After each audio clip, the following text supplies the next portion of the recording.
श्री स्वामी समर्थ. सर्वांना नमस्कार. आज आपण होलिका दहन आणि होळी पौर्णिमा याविषयी संपूर्ण माहिती आपण या व्हिडिओमध्ये बघणार आहोत. तर नमस्कार मित्रमैत्रिणींनो, ज्योतिष क्रिएशन मध्ये तुमचे सर्वांचे स्वागत आहे. तर आज आपण होलिका दहन आणि होळी पौर्णिमा याविषयी सुंदर अशी माहिती या व्हिडिओमध्ये बघणार आहोत. तर व्हिडिओ स्किप न करता संपूर्ण बघावा ही माझी सर्वांना नम्र विनंती आहे. आता होळी पौर्णिमा आणि होलिका दहन हे परंपरेच्या आणि संस्कृतीच्या संगमातून सजवलेला अर्थ आणि आजच्या काळातील त्याचे महत्व आपण या व्हिडिओमध्ये बघणार आहोत. आता याची प्रस्तावनामध्ये आपण बघूया. आता भारतीय संस्कृतीतील प्रत्येक सण हा केवळ उत्सव नसून तो जीवन तत्वज्ञान शिकवणारा एक जिवंत ग्रंथ असतो. आता फाल्गुन महिन्यातील पौर्णिमेला साजरी होणारी होळी पौर्णिमा, ज्याला होलिका दहन असेही म्हणतात. आता हा अशाच अर्थपूर्ण सणांपैकी एक सण आहे. तर आता या सणामागील पौराणिक कथा आणि सामाजिक संदेश, वैज्ञानिक दृष्टिकोन आणि वैयक्तिक उन्नतीचे तत्वज्ञान हे सर्व आपण घटक एकत्रितपणे आपल्या जीवनाचा समतोल मार्ग दाखवतात. आता हे सर्व आपण या व्हिडिओ मधून बघणार आहोत. आता पौराणिक पार्श्वभूमी यामध्ये बघूया आपण. प्रल्हाद आणि हिरण्यकश्यपू आणि होलिका. आता होळीच्या सणामागील मुख्य कथा प्रल्हादाचीच आहे. आता हिरण्यकश्यपू हा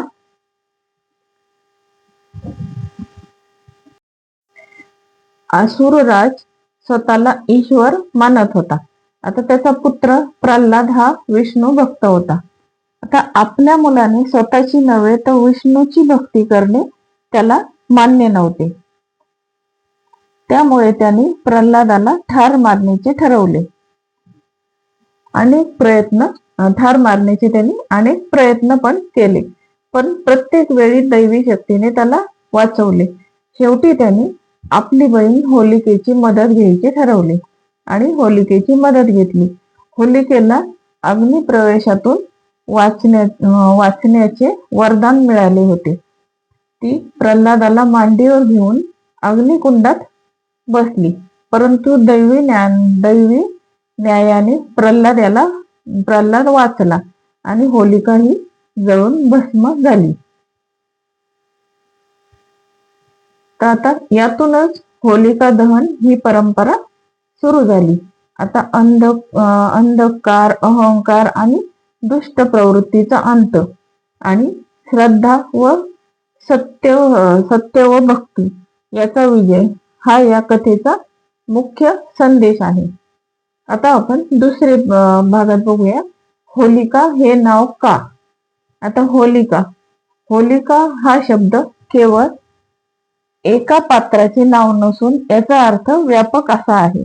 आता संस्कृतीमधील होल म्हणजे जाळणे किंवा दहन करणे असा याचा अर्थ होतो. आता होलिका म्हणजे जळून नष्ट होणारी दुष्ट प्रवृत्ती.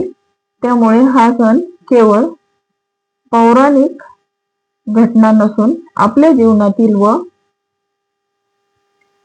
समाजातील नकारात्मकतेचा नाश करण्याचे प्रतीक आहे. आता आपण तिसऱ्या भागात बघूया. आध्यात्मिक महत्व. आता होळीचे आध्यात्मिक महत्व काय आहे? आता अंतर्मनातील होलिका दहन. आता होळीचा खरा अर्थ बाह्य अग्निकुंड लावणे नसून अंतर्मनातील वाईट भावना, मत्सर, द्वेष, अहंकार आणि कटुता याचा त्याग करणे हा आहे. तर आपल्या दोषांचे चिंतन करून त्याग करण्याचा संकल्प करणे हा या सणाचा मुख्य उद्देश आहे. तर आता आपण तिसऱ्या भागामध्ये आध्यात्मिक महत्व बघितले. आता चौथ्या भागामध्ये बघूया आपण सामाजिक दृष्टिकोन.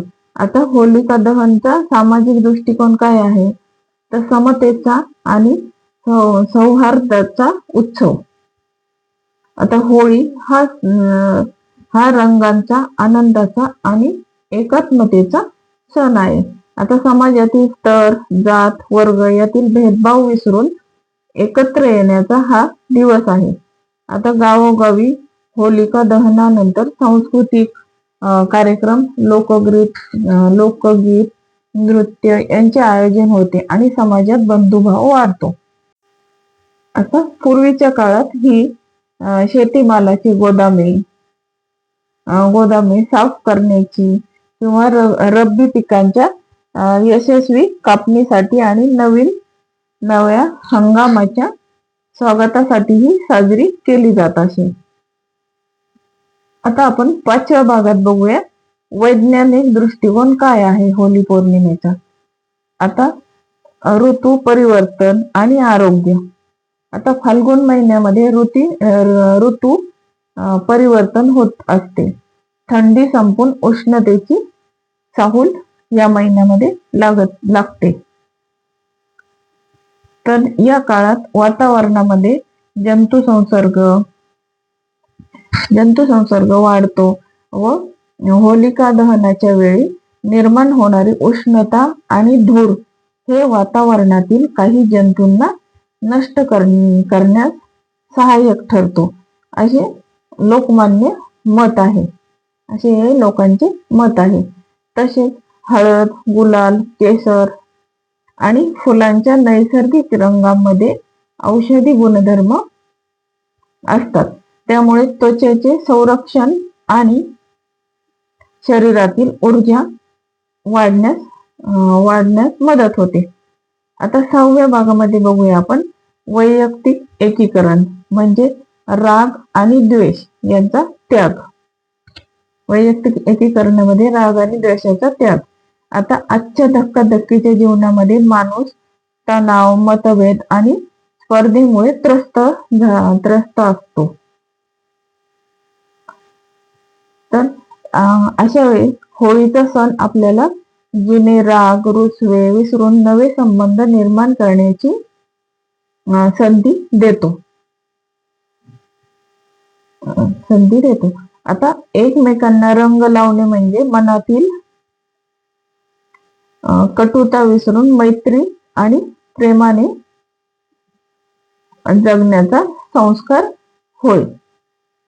आता आपण 7वा भाग बघूया. आता 7व्या भागामध्ये आपण काय बघणार आहोत, समतेचा धडा देणारी पूर्वजांची दृष्टी. समानतेचा धडा देणारी पूर्वजांची दृष्टी. आता पूर्वजांनी सणाच्या माध्यमातून समाजाला एकत्र आणण्याचा प्रयत्न केलेला आहे. आता होलिकेत म्हणजे होळी या सणात सामूहिक बलाचा आविष्कार आहे. आता लाकूड गोळा करणे, जागा निवडणे, सर्वांनी मिळून पूजा करणे. आता यातून समाजातील प्रत्येक घटक यामध्ये सहभागी होतो आणि एकात्मता निर्माण करतो. म्हणून या ठिकाणी समानतेचा धडा निर्माण होतो. आता 8व्या भागामध्ये बघूया आपण, आधुनिक काळातील हा संदेश. आता आज होळीचे स्वरूप काही ठिकाणी बदललेले दिसते. आता रासायनिक रंग, पाण्याची उधळण, अनावश्यक ध्वनी प्रदूषण यामुळे पर्यावरण आणि आरोग्याला धोका निर्माण होतो. परंतु जर आपण सण साजरा करताना संयम बाळगला तर आपण पर्यावरणपूरक आणि सुरक्षित आणि संस्कृतीपूर्ण पद्धतीने होळी हा सण साजरा करू शकतो. तर हा आधुनिक काळाचा संदेश आहे. आता आपण बघूया या मागचा निष्कर्ष काय आहे. आता होळी हा जीवन संस्कार आणि परंपरा. आता होलिका दहन हा सण केवळ परंपरेचा अवशेष नसून तो एक जीवन तत्वज्ञान आहे. आता मूल्य बदलतात, परिस्थिती बदलते, पण तत्वे आपली कायम राहतात. आता होलिका दहन म्हणजे केवळ लाकूड जाळणे नव्हे, तर अंतर्मनातील अंधार जाळून टाकणे असा याचा अर्थ होतो. आता रंगपंचमी रंगपंचमी म्हणजे केवळ रंग उधळणे नव्हे, तर नात्यांमध्ये आनंदाचे रंग भरणे असा अर्थ होतो. जर आपण या सणाचा खरा अर्थ समजून घेतला तर होळी हा केवळ एक दिवसाचा उत्सव न राहता वर्षभरासाठी प्रेरणा देणारा संस्कार ठरेल.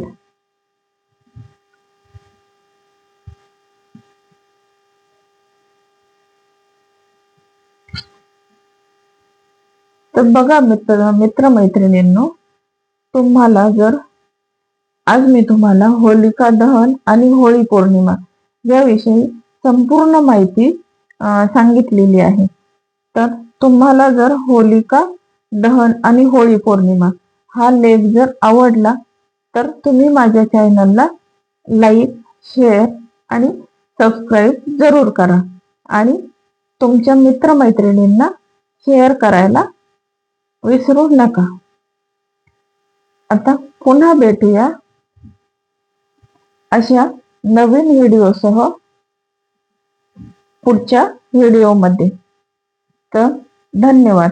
तुम्हाला जर सर्वांना हा व्हिडिओ आवडला असेल तर तुम्ही नक्की तुमच्या मित्र आणि मैत्रिणींना शेअर करायला विसरू नका आणि असे नवनवीन व्हिडिओ तुमच्यापर्यंत मी पोहोचवण्याचे काम करेल. धन्यवाद.